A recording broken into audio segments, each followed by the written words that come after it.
Hello guys, welcome back to my channel. আজকে আমাদের বাড়িতে বিরিয়ানি রান্না হচ্ছে, চিকেন বিরিয়ানি, আর টোটালিটা প্রিপেয়ার হচ্ছে হোমমেড অ্যান্ড এটা মাই বানাচ্ছে। সো চলো দেখি আজকে কি কি এখন অবধি প্রিপারেশন হয়েছে।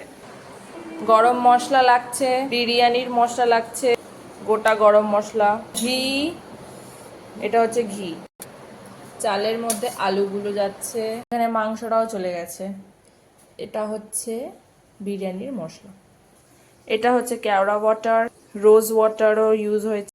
চিকেনটা কি দারুণভাবে প্রিপেয়ার হয়েছে দেখে নাও, জাস্ট দারুণ, জাস্ট দারুণ।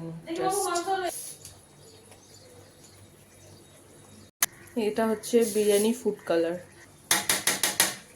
একটা। সো বিরিয়ানি তো রেডি হচ্ছে, খুব এক্সাইটেড খাওয়ার জন্য। সো তোমরা যদি জানতে চাও যে বিরিয়ানিটা কেমন হয়েছিল, ওটা পার্ট 2 তে আসে, তার জন্য সাবস্ক্রাইব করে দাও। বাই।